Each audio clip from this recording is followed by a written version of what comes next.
नमस्कार दोस्तों। एक देश, उस देश की जनता, जनता का आदेश, उस आदेश को आखिरी फैसला बनाने वाला संविधान, संविधान की गरिमा, उस गरिमा का सम्मान ही लोकतंत्र के लिए सब कुछ होते हैं। पूरी दुनिया के इतिहास में अब तक के सबसे लंबे और विशाल चुनाव के जरिए भारत के लोगों ने इस बात को साबित कर दिया है। भारत ने अपनी आजादी के दिन से लेकर अभी तक खुद को ही बहुत खूबसूरत तरीके से एक शानदार लोकतंत्र साबित किया है। दोस्तों, भारत में 18वें लोकसभा चुनाव खत्म हो गए हैं। आपको चुनाव के नतीजे की खबर मिल गई होगी, मगर कुछ बात फिर भी ऐसी रह गई है जो शायद कोई न्यूज चैनल या नेता आपको नहीं बताएगा। आपको यह समझ में नहीं आएगा कि इस चुनाव के नतीजे इतने ज्यादा महत्वपूर्ण क्यों हैं। भारत एक देश के तौर पर कौन सा किरदार इन नतीजों के जरिए देखने को मिलेगा। इस चुनाव के जरिए अब हम अपने भविष्य को किस तरह से देख सकते हैं और क्यों इन चुनावी नतीजों से सब लेकर भारतीय राजनीति को अपने आप में बदलाव करने की जरूरत है। भारत के इतिहास, वर्तमान, भविष्य की कौन सी कड़ियों के नतीजे जोड़ते हैं और भी बहुत कुछ बातें हैं जो आज की इस पार्टी पक्ष और विपक्ष अच्छे से हटके आपके सामने रखने वाले हैं। तो बने रहे वीडियो के एंड तक। भारत आज की तारीख में दुनिया के सबसे बड़ी आबादी वाला देश है, जिसमें आज लगभग 92 करोड़ लोग के पास वोट देने का अधिकार है। यह आंकड़ा दुनिया में मैक्सिको, बांग्लादेश, पाकिस्तान और इंडोनेशिया जैसे उन 7 देशों में सबसे अधिक वोटर्स की संख्या भी बढ़ गया है, जहां पर इस साल चुनाव हो रहे हैं या फिर आगे होने वाले हैं। भारतीय लोकतंत्र के इतिहास में यह अभी तक का सबसे लंबा चलने वाला चुनाव था। लगभग 15 million while Tilly polling station पर 1.5 महीने तक इस चुनाव के दौरान काम कर रहे थे, जिसके लिए करोड़ों रुपए खर्च किए गए थे। तो इस तरह जो एक बात इस चुनाव को महत्वपूर्ण बनाती है और इसके नतीजे पर जिस वजह से विचार किया जाना चाहिए, वो इस चुनाव का आकार हम मान सकते हैं। ये दुनिया के इतिहास में पहली बार हुआ है जब किसी एक देश में चुनाव के लिए इतने ज्यादा लोग ने एक साथ जिम्मेदारी निभाई थी। दूसरी बात जो चुनाव को खास बनाती है और जिस वजह से चुनाव के नतीजे पर विचार करना चाहिए, वह यह है कि इस साल भारत के साथ साथ दुनिया के 10 से ज्यादा देशों ने भी राष्ट्रपति या प्रधानमंत्री के लिए चुनाव होने वाले या फिर हो गए। यानी कि पूरी दुनिया को अगले कुछ सालों के लिए किस तरह का नेतृत्व चलाने वाला है, इसका फैसला इस साल लगभग तय हो जाएगा। यानी भारत की फॉरेन पॉलिसी किस देश के साथ किस तरह से आगे बढ़ाएगा, इसका फैसला चुनाव के नतीजे ही बताने वाले हैं। भारत ने अपने राजनीतिक इतिहास में एक लंबा दौर रखा है जब गठबंधन के जरिए सरकारों का निर्माण हुआ करता और किसी एक पार्टी के पास पूरी ताकत देने के लिए भारत के लोगों ने बहुत लंबा समय लगाया था। साल 2014 में नरेंद्र मोदी के नेतृत्व पर भारत ने भरोसा किया था और देश के लोकसभा चुनाव के एक तरफा नतीजा देखने के लिए मिला था। भारतीय जनता पार्टी ने इस प्रदर्शन को लगातार दूसरी बार भी दोहराया और अपने इतिहास में पहली बार 300 सीटों का आंकड़ा पार किया था। लेकिन अब जब 18वीं लोकसभा चुनाव के नतीजे हमारे सामने हैं, तो पूरी पक्की बात मालूम हो रही है कि जनता ने फिर से गठबंधन का दामन थाम लिया है। एक दल और एक नेता के हाथों में असीमित पावर भारत के लिए अच्छा नहीं है। इस बात को इस देश ने स्वीकार कर लिया है। दूसरी बात जो हमें स्वीकार करने की जरूरत यह है कि एग्जिट पोल भारत के सिर्फ गेस वर्क ही होता है, उसमें किसी तरह के साइंस और डेप्थ नहीं होती है। भारत में कोई भी मीडिया चैनल किसानों और कामगारों के पास जाकर उनको समझकर अपना आकलन तैयार नहीं करता। इस देश की मीडिया को सिर्फ अर्बन सिटीज के लोग ही समझते हैं। यहाँ के मीडिया प्रभारी जर्नलिस्ट शहरों में रहते हैं, उन्हें गाँव किसानों की भाषा समझ में नहीं आती है और अगर आती भी है तो इसका इस्तेमाल आंकड़ों में नहीं होता है, क्योंकि नेताओं को भी खुश करने की जहमत जिनके सर पर होती है। चुनाव के नतीजे के जरिए एक बात तो स्पष्ट हो रही है कि एसी लगे कमरों में बैठकर भारत का हालचाल और मन की बात का आकलन नहीं किया जा सकता है। उसके लिए जमीन पर उतरना पड़ता है, जिस देश की मीडिया के बस की बात तो फिलहाल नहीं है। इस चुनाव के नतीजे की सबसे बड़ी ब्रेकिंग न्यूज रही है कि राजनीति में कुछ भी हमेशा के लिए नहीं ठहरता। कोई भी मुद्दा, कोई भी व्यक्ति, कोई भी दल, कोई भी झूठ और कोई भी राजनीति हमेशा एक तरफा परिणाम नहीं दे सकता है। यह सोचना सबसे बड़ी बेवकूफी है। उत्तर प्रदेश के नतीजे से यह साफ जाहिर होता है कि लोगों के लिए धर्म से बड़ी और धर्म से जरूरी मुद्दे हैं जिन पर पिछले कुछ समय से काम नहीं हुआ है।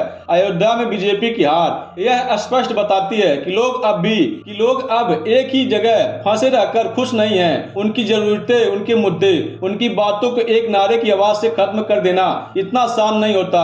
हालांकि अयोध्या में बीजेपी की हार बहुत सारे कारण है। बीजेपी की शुरुआत साल 1984 में महज 2 लोकसभा सीटों पर जीत हासिल करने से हुई थी, जिसके बाद इस पार्टी ने साल 2014 में भारतीय राजनीतिक इतिहास में सालों बाद बहुमत हासिल करते हुए सरकार का निर्माण किया था। 303 सीटों का एक बड़ा आंकड़ा और एक तगड़ी मेजोरिटी इस पार्टी को हासिल हुई थी। 30 साल के अंतर, इतना बड़ा फेरबदल जब हुआ तो कांग्रेस पार्टी की साख और हैसियत पर सवालिया निशान खड़े हो गए थे। राजीव गांधी के नेतृत्व में 400 सीटों पर जीत हासिल करने वाले इस दल को 2019 महज 53 सीट ही हासिल हुई थी। इस चुनाव के जरिए अब हम कह सकते हैं कि कांग्रेस को अपने आप को बनाए रखने का एक और मौका मिल गया है। यहाँ से अपने राज्य में इस पार्टी के बेहतरीन काम भविष्य और कांग्रेस के सभी नेताओं के लिए संजीवनी साबित हो सकते हैं। इसलिए चुनाव के नतीजे को भारतीय राजनीति में एक पार्टी के अच्छे कमबैक के लिए महत्वपूर्ण समझना चाहिए। अगली जो बात है, इस चुनाव ने भारतीय राजनीति में कुछ छोटे नेताओं और पार्टियों को फर्स्ट फ्रेम में आने का मौका दिया है। भारतीय राजनीति में अब इस चुनाव के बाद डायमेंशन बढ़ गई है। कोई भी बड़ी पार्टी किसी या दो छोटी पार्टियों के बगैर उसके नेताओं को नाराज करके अगले 5 सालों तक तख्त पर खुद को बनाए रखने की स्थिति में नहीं है। अखिलेश यादव और नीतीश कुमार के अलावा आंध्र प्रदेश और उत्तर प्रदेश के साथ साथ पश्चिम बंगाल के कुछ छोटे बड़े दलों और नेताओं के लिए नतीजे का एक नया युग आरंभ की तरह है, जहां से कुछ नई पारियां शुरू हो सकती हैं और कुछ नए और गहरे अलायंस हम अगले समय में देख सकते हैं। साल 2024 में हुए दुनिया के सबसे विशाल चुनाव के नतीजे जरिए हम समझ और सीख सकते हैं। बाकी अब बात आगे करते हैं। जो गठबंधन अगले 5 सालों के लिए सरकार बनाएगा उसको किन बातों पर, किन मुद्दों पर ध्यान देना चाहिए। देश के चुनाव के नतीजे के जरिए अपनी किन जरूरत को नेताओं से साझा करने का प्रयास किया जाए।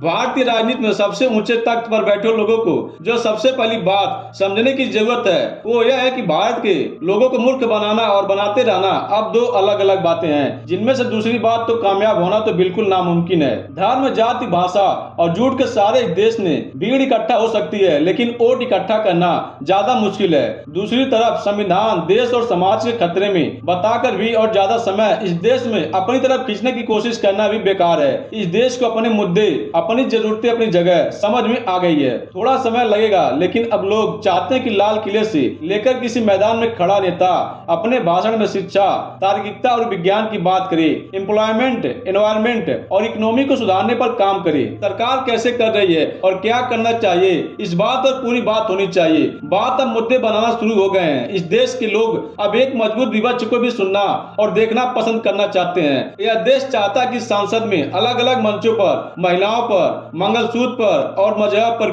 बेहुदा बातें करने की जगह लोग देश पर बात करें। भारत पिछले 76 सालों से झूठे वादों के जिस बबल में रहा है उससे देश बाहर निकल करके सचमुच ऐसे नेताओं की तरफ देख रहा है जो गरीबी हटाए, अशिक्षा हटाए, अपराध को खत्म करे। सिर्फ स्पेस पावर बनने की बजाय भारत अब AI और विज्ञान के बाकी क्षेत्रों में भी महाशक्ति बनना चाहता है। भारत के लोग चाहते हैं इस देश में इनोवेशन एंड क्रिएटिविटी, रिसर्च और बाकी टेक्नोलॉजी के क्षेत्र में भी बेहतरीन काम किए जाएं। लोगों की स्किल बनाने लायक शिक्षा व्यवस्था तैयार होनी चाहिए। भारत को विश्व गुरु नहीं बनना है, क्योंकि आज की दुनिया में ऐसा कुछ होता ही नहीं है। एक देश पूरी दुनिया को सब कुछ सिखाने लायक नहीं बन सकता है। हम पूरे विश्व को सिर्फ सिखाना और समझना नहीं चाहते हैं। हमें यह स्वीकार करना चाहिए कि भारत को दुनिया से बहुत कुछ सीखने और समझने की जरूरत है। समय बीत गया है जब दुनिया इस देश में सब कुछ सिखा करती थी। अब भारत को सीखने की जरूरत है। भारत को जापान, जर्मनी और चाइना से सीखना चाहिए। बदतर हालातों से निकलकर कुछ ही दशकों में सुपर पावर कैसे बना जाता है।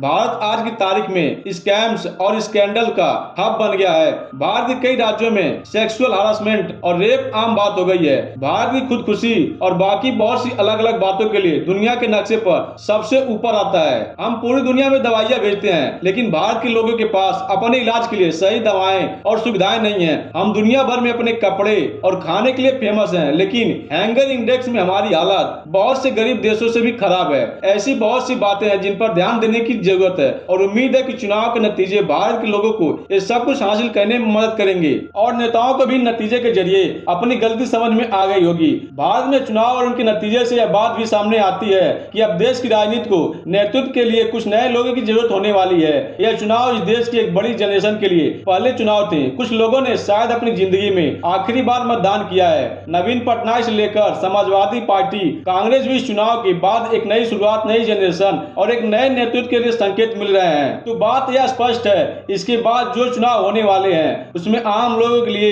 एक नई जनरेशन डोमिनेट करने वाली है। इसलिए जरूरी है कि भारतीय राजनीति में नए वोटर्स के लिए नए युवा लोग आए। हर पार्टी को अपना नया नेतृत्व नई जनरेशन के मैदान में लाने की जरूरत होने वाली है। आपको इस मामले में क्या कुछ कहना है, कमेंट करके हमें जरूर बताइएगा। अगर ये नॉलेज अच्छा लगा तो वीडियो को लाइक करके चैनल को सब्सक्राइब जरूर करिएगा। फिर मिलेंगे नेक्स्ट वीडियो में। जी धन्यवाद।